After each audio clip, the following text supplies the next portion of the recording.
The morning sun cut through the Venetian blinds of my home office, casting prison bar shadows across the mahogany desk. June in Phoenix meant the heat was already climbing past 90 degrees, even at 8 in the morning. I reached for my wallet, planning to head to the Veterans Center with the monthly donation, something I'd done religiously for 20 years since leaving the Marines. That's when I noticed the empty slots. 3 credit cards, gone. I'm Frank Morrison, 62 years old, and I'd built Morrison Construction from nothing into a $30 million empire. I'd survived combat in Iraq, raised my nephew after his father died, and managed to keep my family together through everything life threw at us. But staring at those empty card slots, I felt something I hadn't experienced in years: betrayal. My first thought wasn't about the money, it was about trust. In my house, family meant everything. My wife, Catherine, would never touch my wallet without asking. My sister, Sarah, had her own financial troubles. Sure, but she'd rather starve than steal from me. That left Tyler, my nephew, the kid I'd raised like my own son after his dad wrapped his car around a telephone pole when Tyler was 5. The same kid whose college tuition I'd paid in full, only to watch him drop out in his senior year to find himself. Now 23, unemployed, and apparently a thief. I pulled up the security app on my phone. One of the benefits of running a construction company, you learn to document everything. The cameras throughout my house weren't about paranoia. They were about accountability. The footage loaded and I scrolled back through the timeline. There, Monday, June 3rd, 2:14 a.m. Tyler moved through my office like a ghost in his black hoodie, the one with the skateboard brand logo I'd bought him last Christmas. He went straight for my desk, knew exactly which drawer held my wallet. No hesitation. This wasn't impulse, this was planned. But then something made my blood run cold. After pocketing the cards, Tyler didn't leave. He pulled out his phone and started photographing documents from my filing cabinet: the will, the life insurance policies, the deed to the Second Chances Foundation. Each click of his phone camera felt like another nail in the coffin of our relationship. $2 million in life insurance. That's what my death would be worth. Coffee's ready, honey. Catherine's voice drifted from the kitchen, warm and unaware. Be right there, I called back, my voice steady despite the storm building in my chest. I watched Tyler photograph page after page for another 12 minutes. Then he carefully returned everything exactly as it was. The kid had learned well from me, attention to detail, leaving no trace, except he'd forgotten about the cameras. Or maybe he hadn't forgotten. Maybe he just didn't care. The front door camera caught him leaving at 2:37 a.m. But he wasn't alone. A figure waited in a silver Lexus at the curb, someone I didn't recognize. Long dark hair, delicate features illuminated by the dashboard light. Asian, young, maybe mid-20s. I enhanced the image. The car's plates were partially obscured, but I could make out enough. Arizona registration. Rental sticker from Hertz. Whoever she was, she wasn't local. My phone buzzed. Text from Tyler. Morning, Uncle Frank. Want to grab lunch today? My treat. My treat, with my own credit cards, no doubt. I typed back. Sure, kid. Noon at Murphy's. 3 dots appeared, then awesome, want you to meet someone special. Someone special. I looked back at the girl in the Lexus. So this was how it would play out. I opened my laptop and logged into my credit card accounts. The damage was already starting. Best Buy, $1,200. Nordstrom, $800. Apple Store, $2,000. All yesterday while I'd been at the Veterans Center ironically helping people who'd actually earned their benefits. But I didn't call the credit card companies, didn't freeze the accounts, didn't call the police. Instead, I picked up my phone and scrolled to a contact I hadn't called in months. Marcus? It's Frank Morrison.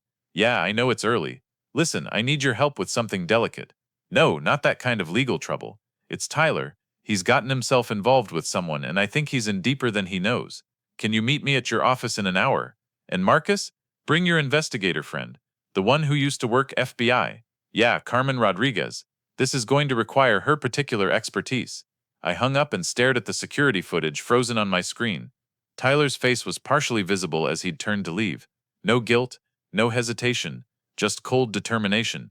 The boy I'd raised was gone. In his place stood a stranger wearing my nephew's face, dating a mystery woman who drove rental cars at 2 in the morning, photographing documents that would only matter if I were dead.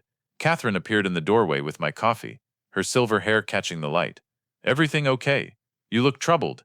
I forced a smile. Just family stuff. Nothing I can't handle. She kissed my forehead. You always did carry the world on your shoulders. Don't forget. That's what family's for. Sharing the load. If only she knew how heavy this load was about to become. As she left, I turned back to the screen and pulled up another camera angle. The girl in the Lexus. I zoomed in on her face again. Pretty, composed, with the kind of calculated stillness that comes from practice, not nature. She was checking her phone, and for just a moment, the screen's light illuminated her fully. That's when I saw it. The way she smiled at whatever message she'd received. It wasn't the smile of a girlfriend getting a sweet text from her boyfriend. It was the smile of a chess player who just moved their queen into position. Tyler thought he was stealing from me, but looking at that smile, I knew the truth. Someone was stealing Tyler. Marcus Sullivan's law office occupied the entire 40th floor of the Phelps Tower in downtown Phoenix. Floor-to-ceiling windows offered a view of Camelback Mountain. But I wasn't here for the scenery. Marcus sat behind his glass desk, fingers steepled, while Carmen Rodriguez paced near the windows, her former FBI training evident in every calculated movement. "Show me the footage again," Carmen said, her voice carrying that particular mix of authority and curiosity that comes from 20 years of investigating financial crimes. I pulled up the security video on Marcus's wall-mounted screen. We watched Tyler photograph my documents while the mystery woman waited outside. "That's not random theft," Carmen observed. "Someone's coaching him. See how he photographs specific pages? He knows exactly what he's looking for. Estate planning documents, insurance policies, foundation bylaws.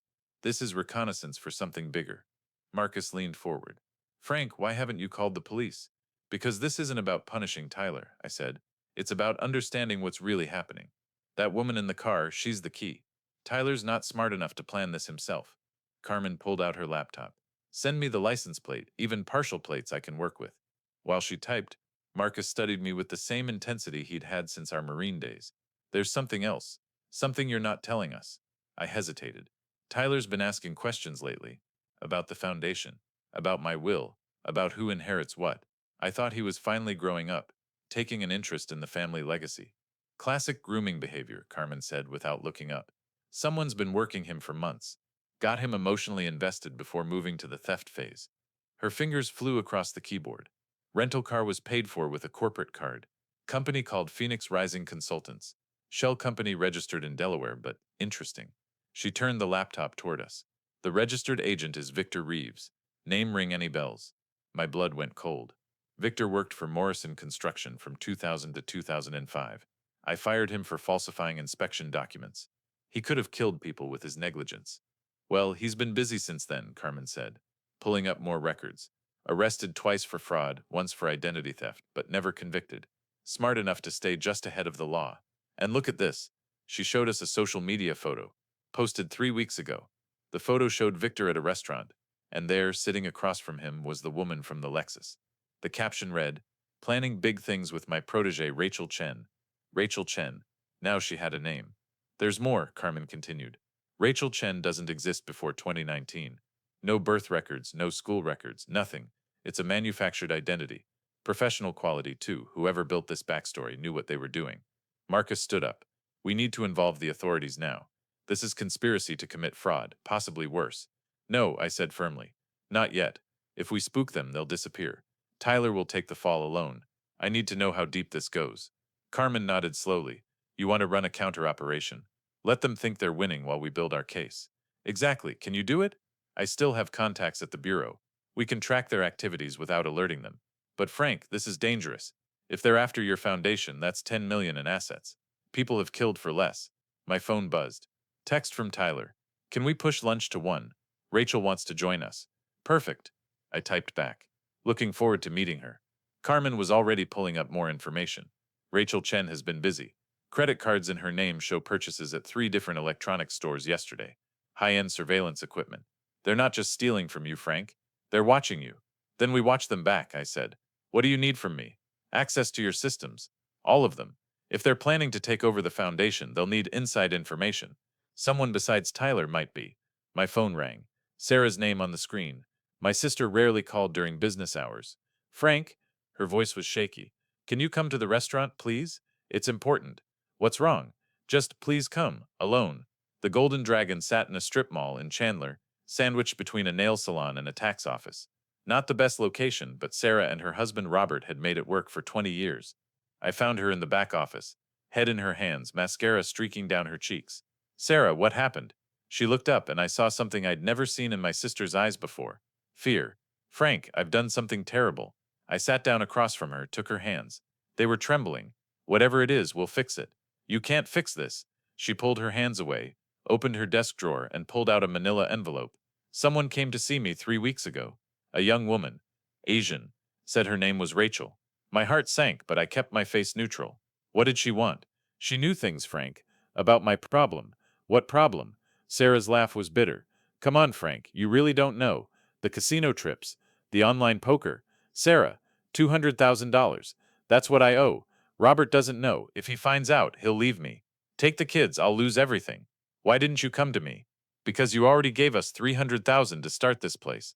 Because you paid for Tyler's college. Because I'm 58 years old and still taking handouts from my big brother. She was sobbing now. Rachel said she could help. Said she had a business proposition. What kind of proposition? Sarah slid the envelope across the desk. Inside were photographs. Pictures of Tyler entering my house at night. Pictures of him with Rachel. And pictures of documents. My documents.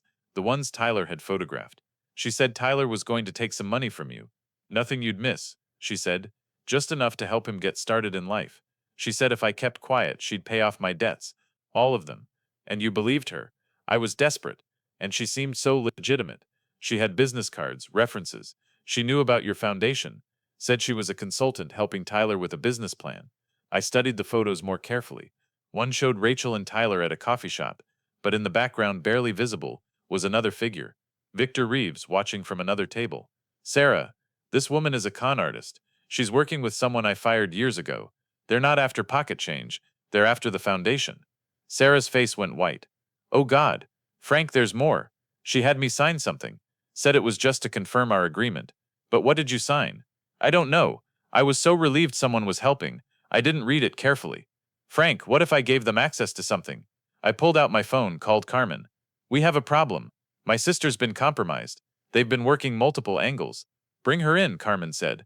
We need to know exactly what she signed. I helped Sarah to her feet. Come on, we're going to fix this. Frank, I'm so sorry. Stop, you're my sister. We protect each other. That's what family does. As we walked to my car, I noticed a silver Lexus parked across the street. Empty but familiar. I pretended not to see it, but I memorized the full license plate this time. Sarah, act normal. We're being watched. She stiffened beside me. What do we do? We play their game. But now we know the rules. My phone buzzed. Carmen, found something. Victor Reeves has a sealed juvenile record. Got it unsealed. Guess what? He was arrested in 1994 for fraud. His accomplice, a 15-year-old girl named Michelle Tran. She claimed to be his daughter to run sympathy scams. Michelle Tran, another name to add to the growing list. Frank, Carmen's text continued. I think Rachel Chen might be Michelle Tran. The age matches. If it's her, she's been doing this since she was a teenager. This isn't just about money. It's their profession.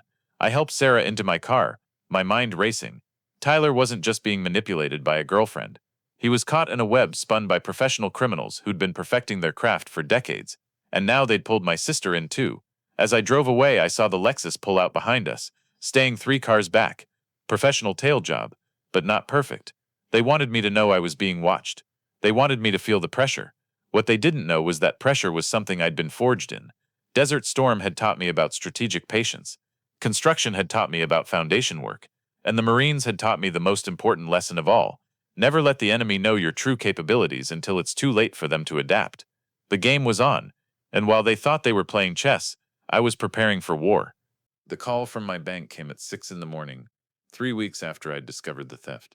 The automated system had flagged an unusual transaction, a $100,000 wire transfer to something called Zenith Investment Partners. I hadn't authorized any transfer. Mr. Morrison, I'm looking at the authorization form now, the bank manager said over the phone. It has your signature, your account details. Everything appears to be in order. Send me a copy now. The email arrived within minutes. There it was. My signature, perfectly forged. But they'd made one mistake. The form was dated June 24th, a day I'd been in court testifying for a construction dispute. I had an airtight alibi, but proving forgery would take time. Time I didn't have. My phone buzzed. A photo message from an unknown number. It showed me at the Veterans Center, surrounded by elderly veterans in wheelchairs, men who depended on my foundation's monthly support, men who'd lost limbs in Vietnam, who battled PTSD from Iraq, who lived on fixed incomes. The message below was simple. Amazing how vulnerable some people are. Would be a shame if your foundation suddenly couldn't help them anymore. Then another photo. This one showed Tyler boarding a private jet with Rachel. Vegas baby, the caption read. Your nephew's having the time of his life. Shame if something happened to him there. Carmen called immediately. Frank, they just hit your cards hard. 30,000 in 6 hours. High roller suite at the Bellagio, private tables, the works. Can you track them? Already on it. But Frank, there's something else. I've been digging into your military records, trying to figure out what leverage they might have.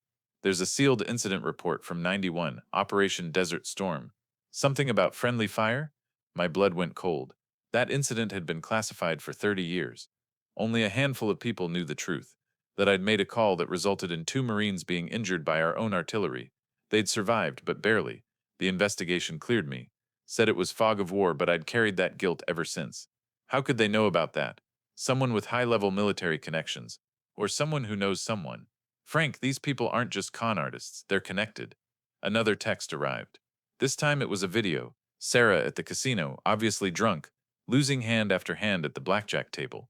The timestamp showed last Tuesday at 2 a.m. In the video she was crying, begging the dealer for credit, saying she could get money from her brother. Then Victor Reeves appeared in frame, sitting down next to her, offering to help. The phone rang. Tyler. Uncle Frank? His voice was strange, slurred. I'm in Vegas with Rachel. She says you know. She says you've known all along about the cards. Tyler. Where exactly are you? She says you're tracking us, following us, that you're trying to control me like you control everyone else.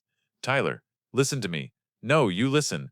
Rachel showed me the truth about the foundation, about how you use it as a tax shelter, about how you've been hiding money from the IRS. That's not true and you know it. Do I? She has documents, Uncle Frank. Proof. She says you fired her boss Victor because he was going to expose you.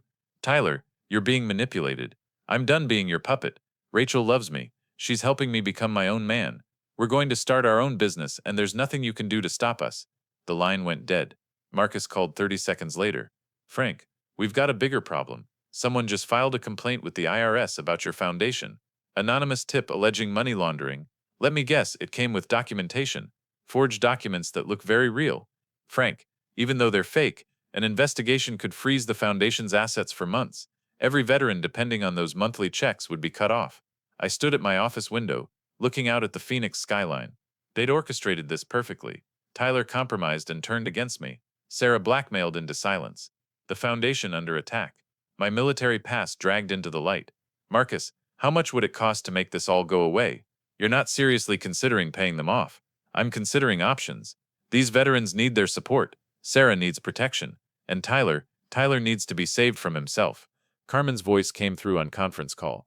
Frank, I've been monitoring their communications. They're planning something bigger. This pressure, it's meant to make you reactive, emotional. They want you to make a mistake. What kind of mistake? The kind that gives them legal control over your assets. Frank, I think they're trying to get you to sign something. Maybe under duress. Maybe without reading it carefully. Just like they did with Sarah. My phone buzzed again. Rachel had sent another message. Tyler's racked up quite a debt here. Shame if he couldn't pay it back. Vegas can be dangerous for young men who owe money to the wrong people. The threat was clear. They had my nephew. They had leverage on my sister. They had information that could destroy my reputation. And they had the power to hurt the people I'd sworn to protect. But what they didn't have was my surrender.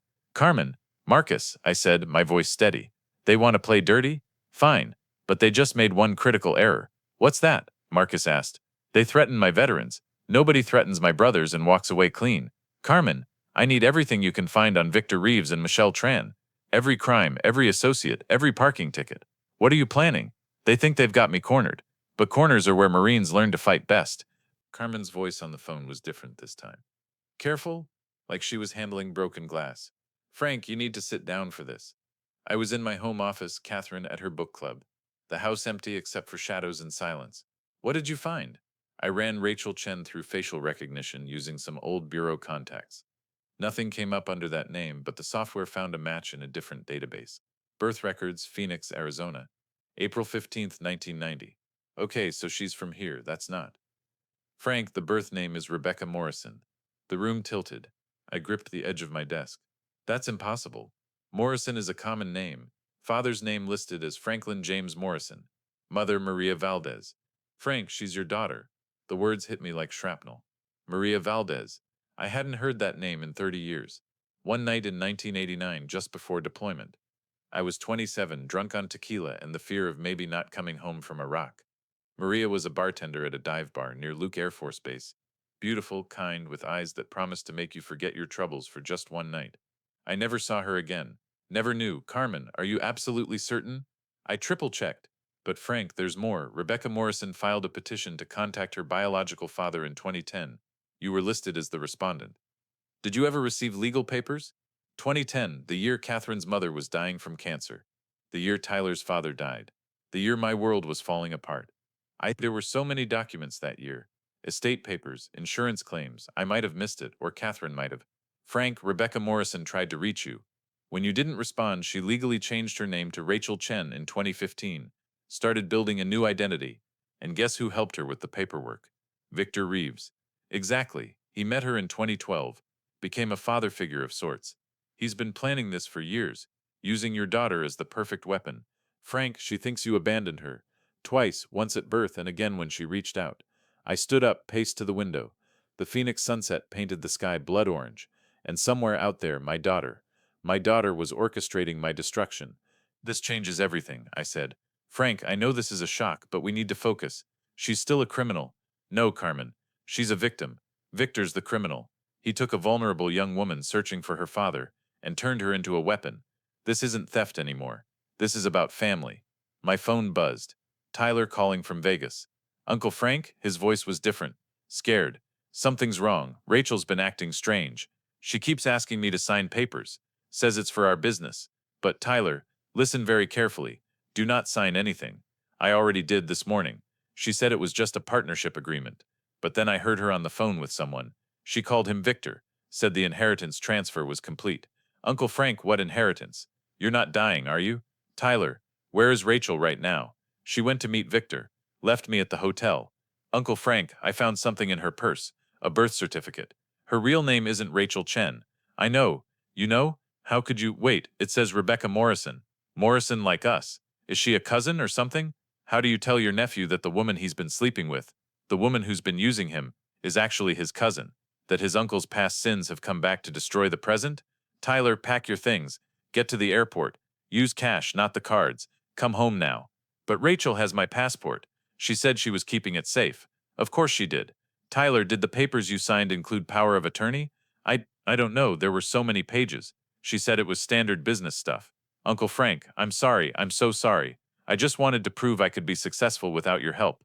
She said she believed in me, that together we could. Tyler, stop. This isn't your fault. You were targeted by professionals, but I need you to think. What exactly did you sign? There was something about being my representative in family matters, something about having the right to claim inheritances on my behalf if I was incapacitated. I thought it meant if I got sick or something, she can claim to be acting on your behalf as my heir. Tyler, stay in the room. Lock the door. Don't open it for anyone except me. I'm coming to get you.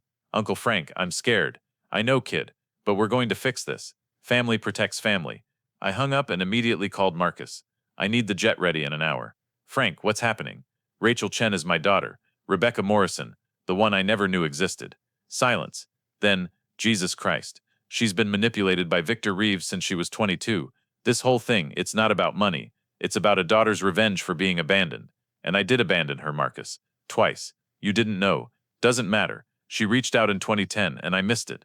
Or ignored it. Same result. Now she's coming for everything. And she's using Tyler to do it. Frank, you can't just fly to Vegas. Watch me. Carmen's tracking them. Victor thinks he's won. He's got my daughter believing I'm a monster. My nephew signed over his inheritance rights. My sister compromised. But he made one mistake. What's that? He let it get personal. This isn't business anymore. This is family. And I've spent 30 years learning how to build things from broken foundations. I grabbed my keys, my military challenge coin, the one I'd carried since Desert Storm, and headed for the door. In the garage, I paused at Catherine's car. Should I tell her? Should I confess that our entire life was built on a lie of omission? No. First I save Tyler. Then I save Rebecca, even if she doesn't know she needs saving. Then I deal with Victor Reeves. And then if there's anything left of my life, I tell my wife the truth and pray she forgives me. The shift was complete. No more reacting to their moves. No more playing defense. Time to go on the offensive. Time to reclaim my family, all of it. The annual Second Chances Foundation Gala was supposed to be a celebration. 300 donors gathered at the Phoenician Resort, all here to support veterans programs. Catherine wore the sapphire necklace I'd given her for our 25th anniversary, standing beside me as I prepared to announce our latest initiative. Then the ballroom doors opened, and my world exploded. Rachel Chen? No. Rebecca Morrison walked in wearing a black evening gown, Victor Reeves at her side. But it was the third person who made my blood freeze. Carmen Rodriguez, my trusted investigator, flanked Rebecca's other side. Ladies and gentlemen, Rebecca's voice rang out clear and strong. I apologize for interrupting, but I have an announcement that concerns everyone here. The room went silent. 300 faces turned toward her. My name is Rebecca Morrison. I am Frank Morrison's daughter. Gasps rippled through the crowd. Catherine's hand slipped from mine. Frank, she whispered, her voice breaking. What is she talking about? Rebecca continued, pulling documents from her purse. I have here a DNA test confirming paternity, birth certificates, and legal documentation. Frank Morrison abandoned my mother and me 34 years ago, never paid child support, never acknowledged my existence, and when I tried to contact him in 2010, he ignored me again. That's not, I started, but Victor stepped forward. We also have evidence that Mr. Morrison has been using this foundation as a personal tax shelter, mixing charitable funds with private investments. That's a lie, I shouted, but the damage was spreading like wildfire. Board members were already pulling out their phones, whispering urgently. Rebecca's voice cut through the chaos. According to Arizona law, I'm entitled to 50% of my father's estate.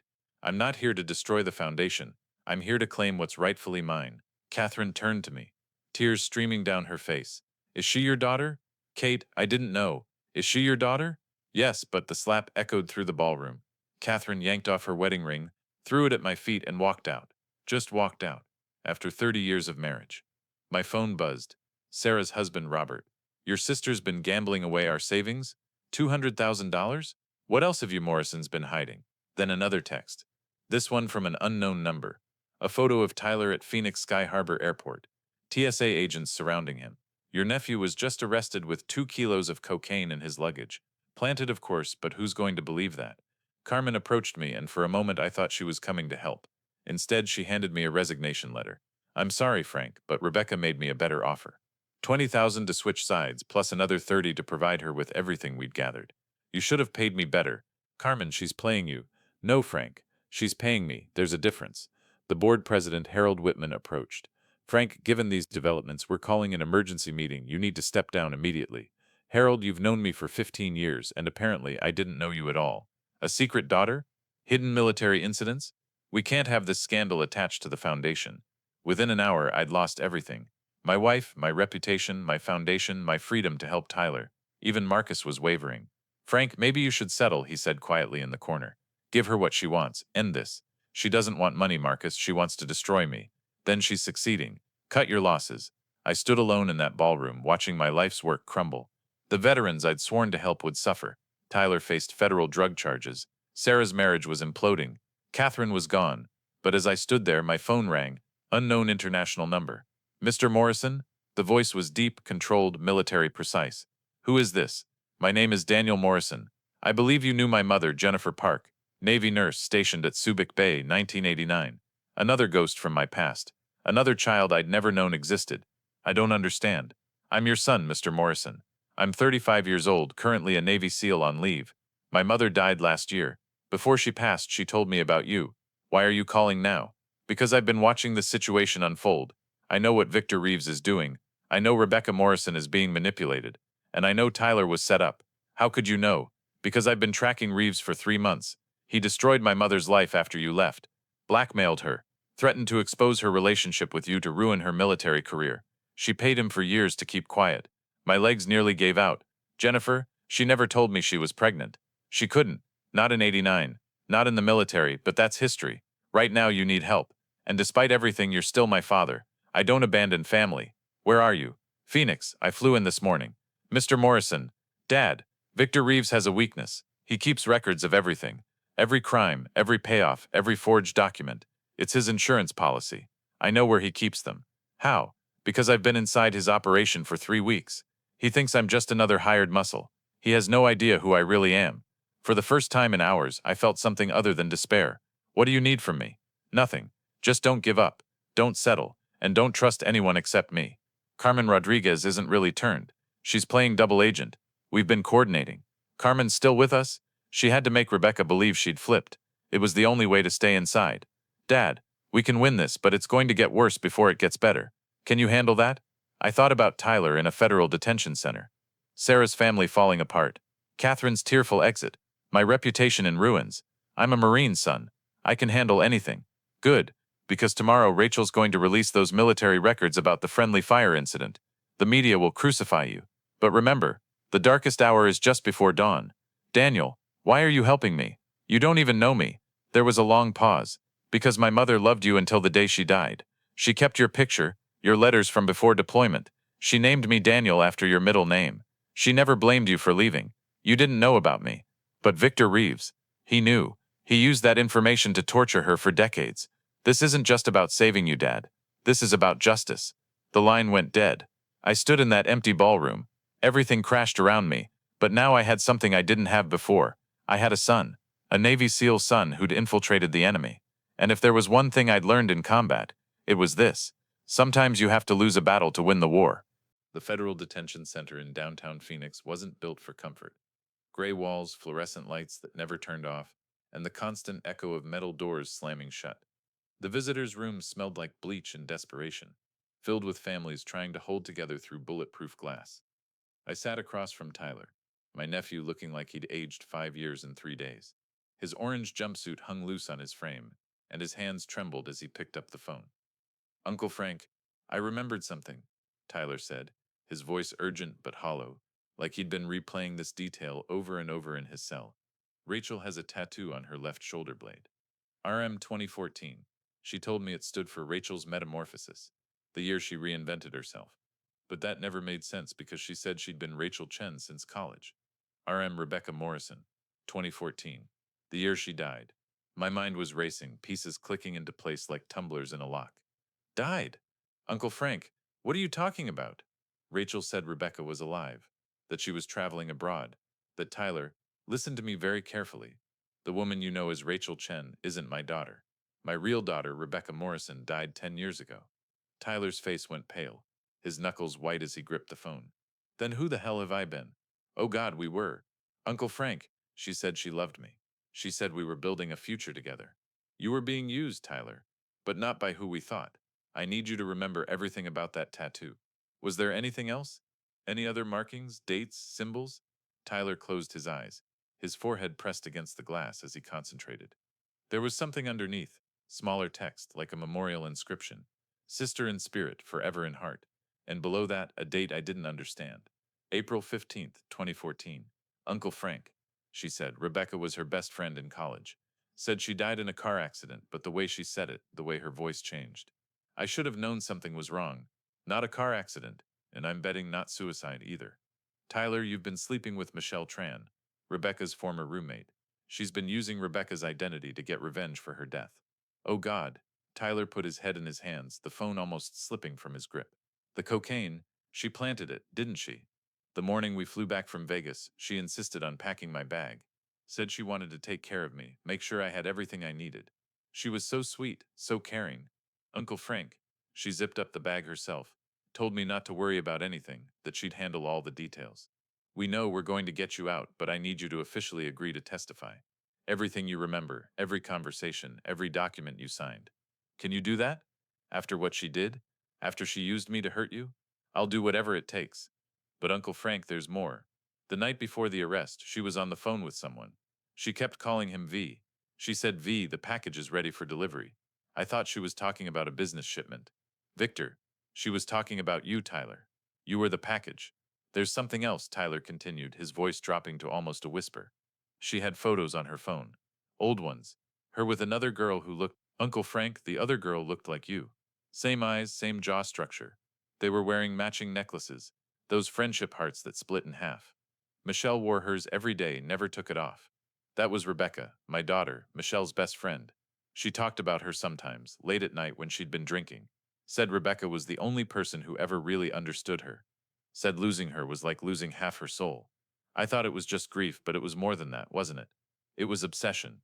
20 minutes later, after promising Tyler I'd have him out within 48 hours, I met Carmen in a parking garage 3 blocks away. The concrete structure was mostly empty, our footsteps echoing in the vast space. She looked exhausted, dark circles under her eyes from playing double agent, maintaining her cover while gathering evidence. Frank, I've got everything, she said, handing me a flash drive that felt heavier than its few grams should. Every email between Michelle and Victor, every forged document, every financial transaction. Victor thought I was on his payroll, so he gave me access to everything. But there's something else. Something that changes the entire game. She pulled out a tablet, her fingers flying across the screen until she found what she was looking for. A police report from April 15, 2014 filled the display. Rebecca Morrison, found dead in her apartment in Tempe. Apparent suicide by overdose. Case closed within a week. Now look at this, Carmen swiped to another document. Victor Reeves's credit card statement from April 14th. He purchased fentanyl from a dark web marketplace. $200 in Bitcoin, converted through 3 different exchanges to hide the trail. Delivered to a P.O. box he rented under the name Vincent Roberts. He killed her. He killed her because she found out who he really was. Look, another swipe. An email from Rebecca to Michelle, dated April 13th, 2014, 11:47 p.m. Michelle, I need to talk to you urgently. I found out something terrible about Victor. He's been lying to us. He knew my father. He worked for him. He has newspaper clippings, photos, even old pay stubs from Morrison Construction. This whole thing has been a setup from the beginning. He's been using me to get to my dad. I'm scared, Michelle. I'm going to the police first thing in the morning. If anything happens to me, promise you'll. The email was never finished. Never sent. It sat in her drafts folder. Discovered only because Victor had kept a complete backup of Rebecca's computer. She never made it to tomorrow. I said quietly, rage and grief warring in my chest. Michelle doesn't know. She genuinely believes Rebecca killed herself because of you. Victor's been feeding her that lie for 10 years, stoking her anger, turning her into his weapon. He showed her fake therapy notes suggesting Rebecca was depressed about being abandoned by her father. Forged emails where Rebecca supposedly talked about wanting to die. He built an entire false narrative, and Michelle bought every word because she was grieving. My phone buzzed. Daniel's name on the screen. Dad, I'm with Victor right now. His voice was calm, professional, but I could hear the tension underneath. He's in his office planning something big for tomorrow's press conference. He thinks you're going to publicly admit guilt and transfer everything to Michelle as Rebecca's representative. He's already drafted the papers. Let him think that. Daniel, I need you to do something dangerous. Name it. I need you to get Victor's laptop. Carmen says he keeps everything on it. Every crime, every murder, including Rebecca's. I'm looking at it right now. He's in the bathroom. Give me 90 seconds. I heard movement, fingers on a keyboard, the soft whir of a USB drive. Got it. Full drive cloned. Dad, there's something else. Mom, Jennifer. She left letters. Dozens of them, all addressed to you but never sent. I found them after she died. She wanted you to know about me but was terrified it would ruin your military career. She tracked your success, collected every newspaper article about Morrison Construction. She loved you until the day she died. Daniel, we'll talk about it later, after we bury Victor Reeves. Literally or figuratively, I'm good with either option. The next morning, Marcus's conference room became our war room. The space normally used for civil litigation prep was now covered in evidence boards, printed emails, financial records, and timelines. Carmen had pulled an all-nighter, organizing everything into a prosecutable case. Daniel had succeeded in copying Victor's entire hard drive, 10 years of crimes documented in meticulous detail. And in the federal detention center, Tyler was preparing his sworn affidavit with a public defender, who'd suddenly become very interested in the case. The press conference is at 2, Marcus said, adjusting his tie nervously. Every major outlet will be there. CNN, Fox, MSNBC, even international press. Frank, this is going to be brutal. Are you absolutely sure about this? Dead sure. Carmen, you know what to do? I'll be standing with Michelle and Victor, playing my part until you give the signal. Frank, she really trusts me now. She told me last night that after this is over, after she gets your money, she wants to disappear. Start fresh somewhere where nobody knows Rebecca's story. She's not evil, Frank. She's broken. I know. That's why we're going to save her. Show her the truth, no matter how much it hurts. And Daniel, he'll be in position. I've got 3 former SEAL team members here as backup. All people I trust. If Victor tries to run, he won't get far. Frank, there's one more thing. Carmen pulled up a video file on the main screen. This is from Victor's laptop. Security footage from Rebecca's apartment building. April 14th, 2014. The footage the police never saw because Victor hacked their system and deleted it from the evidence server. We watched in horrified silence. The grainy black and white footage showed Victor entering Rebecca's building at 11:03 p.m., carrying a small backpack. He was wearing gloves, a baseball cap pulled low, but his face was visible for just a moment as he passed under a light. He used a key to enter, Rebecca's key, probably stolen weeks earlier. The footage jumped to 2:14 a.m. Victor leaving, the backpack gone, walking calmly to his car. The timestamp matched the coroner's estimated time of death within a 15-minute window. He murdered my daughter, I said, my voice steady despite the rage burning in my chest. And then he used her best friend to punish me for his own crime. Frank, Marcus put his hand on my shoulder. This is enough to destroy him. Multiple life sentences. But Michelle, she's a victim too. She spent 10 years believing a lie, living for revenge against the wrong person. I know, that's why we're not just going to expose Victor. We're going to save Michelle from Victor and from herself. At 1:30 I stood in the bathroom of the Phoenician resort, staring at myself in the mirror, 62 years old. Gray hair that Catherine always said made me look distinguished. Lines around my eyes from decades of desert sun, about to face the fight of my life, not with fists or weapons, but with truth. Catherine had texted me that morning. I'm watching the news. Whatever you're about to do, be careful. We'll talk when this is over. I'm not saying I forgive you, but I'm not walking away from 30 years without hearing your side. Not forgiveness, but not goodbye either. It was enough. It was hope. Showtime, Daniel said, appearing beside me. My son. Strange how natural that felt already. Like some part of me had always known he existed. He looked like me at 35. Same jaw, same eyes, same military bearing that came from years of training and discipline. You ready for this? He asked. I've been ready for 10 years. I just didn't know it. We walked into the conference room to find it packed beyond capacity. Cameras everywhere, reporters jostling for position, the air thick with anticipation and the smell of expensive cologne. Michelle stood at the podium, wearing a black dress that made her look younger than her 26 years, mourning clothes for a friend dead a decade. Victor beside her in a charcoal suit, playing the role of supportive advisor. Carmen stood behind them, her expression neutral, perfectly maintaining her cover. Michelle's face showed confidence, but her eyes showed pain that had never healed, grief that had transformed into rage, love that had curdled into hatred. Ladies and gentlemen, Victor began, his voice smooth as aged whiskey, carrying the authority of someone used to controlling the narrative. We're here today to address the serious allegations against Frank Morrison and to demand justice for Rebecca Morrison, a young woman whose life was destroyed by her father's abandonment. I stood up from my seat in the third row. Every head turned, cameras swiveling like predators sensing prey. You're right, Victor. Rebecca's life was destroyed, but not by abandonment. The room erupted in whispers, reporters frantically typing on phones and tablets. Rebecca Morrison was murdered on April 14, 2014, and I can prove it. Gasps rippled through the room like a stone dropped in still water. Michelle's face went white, her carefully prepared speech forgotten. What are you talking about? Her voice cracked, 10 years of certainty suddenly shaking. Rebecca killed herself. She left a note. The police said, a note typed on her computer after she was already dead. Written by the man standing next to you. You're lying. Victor snarled, but I saw fear flash in his eyes, the first crack in his perfect facade. Daniel, now. Daniel stepped forward from the side of the room with a laptop, his movements precise and military efficient. He connected it to the room's projection system with practiced ease. The security footage began playing on the massive screen behind Michelle and Victor. There was Victor, entering Rebecca's building, the timestamp glowing accusingly in the corner. The image undeniable, even a decade later. This footage was deleted from police servers, I explained to the transfixed room, but Victor kept a copy, like he keeps copies of all his crimes, trophies of his victories, including the purchase order for the fentanyl that killed my daughter. Carmen stepped forward, her movement causing Victor to start. In one smooth motion, she pulled out handcuffs and her FBI credentials.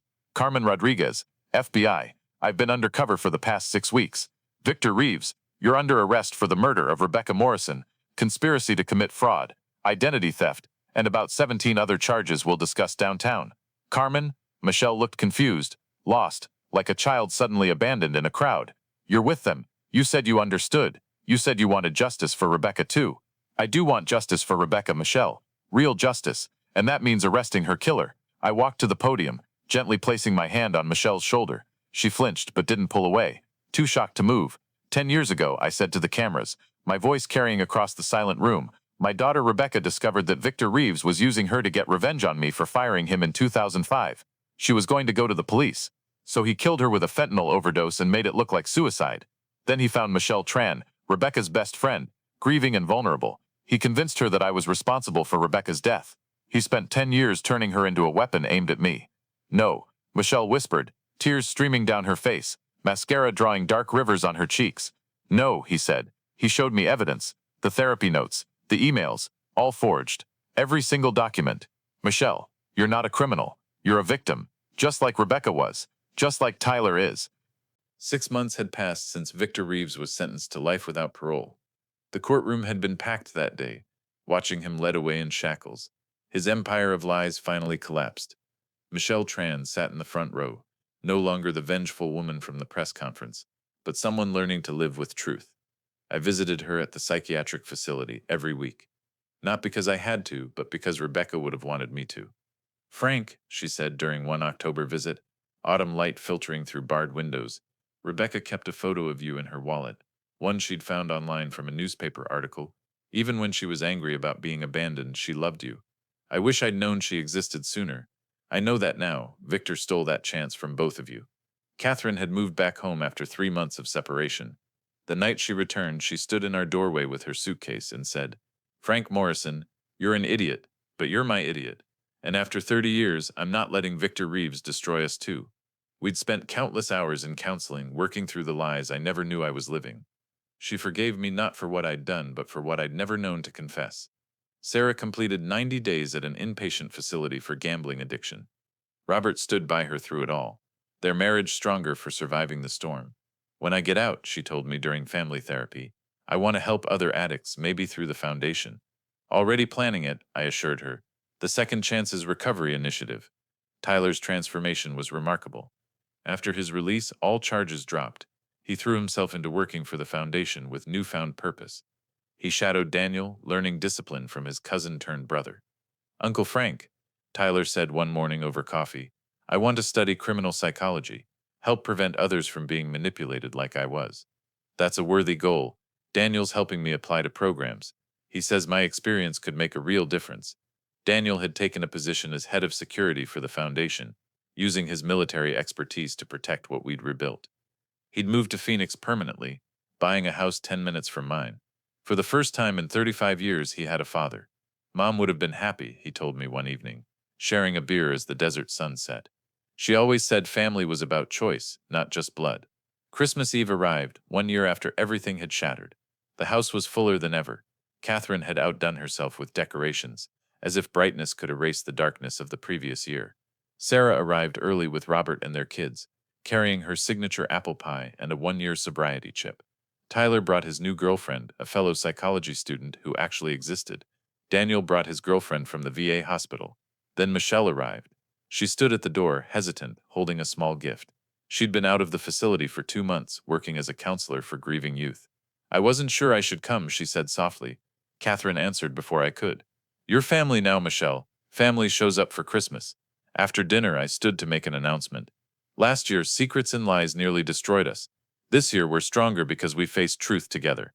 I pulled out a document. "This is my new will, everything divided equally among my children, all of them. Daniel, Tyler, who's been like a son, and Michelle." Michelle's eyes widened. "Frank, I can't. You were Rebecca's sister and everything but blood. She'd want you provided for. Besides, the Rebecca Morrison Memorial Scholarship Fund needs an administrator who understands loss and recovery." Catherine added, surprising me, "Frank and I want to legally adopt you, Michelle. If you're willing, you're 26, so it's symbolic. But symbols matter. Rebecca can't be here, but you can." Michelle broke down crying, for once tears of joy rather than grief. Later, everyone gathered in the living room with coffee and dessert. On the mantel among family photos, Catherine had placed a picture I'd never seen. Rebecca and Michelle at college graduation, arms around each other, smiling with their whole lives ahead of them. "Carmen found it in Victor's files," Catherine explained. "One of the few real things among his lies." Tyler raised his mug. "To Rebecca, to family, to second chances," we echoed. As the evening wound down, I stepped onto the back porch for quiet reflection. The desert air was cool, stars brilliant above. Daniel joined me, then Tyler, then Michelle. My children, by blood, by choice, by circumstance. "You know what Mom used to say?" Daniel asked. "The strongest foundations aren't the ones that never crack. They're the ones that get repaired properly after breaking." I thought about that. Frank Morrison, master builder, who'd constructed an empire but nearly lost his family. Who'd learned trust isn't blind faith but choosing to believe after betrayal. Who'd discovered forgiveness isn't weakness but ultimate strength. "Your mom was right," I said. "The cracks are where the light gets in." Inside, Catherine started playing Christmas carols on the piano, Sarah's voice joining in, off-key but enthusiastic. Through the window, I could see our reflection, scarred, imperfect, but together. The Morrison family had survived. More than that, we'd been reborn from our destruction. Stronger, wiser, and finally whole.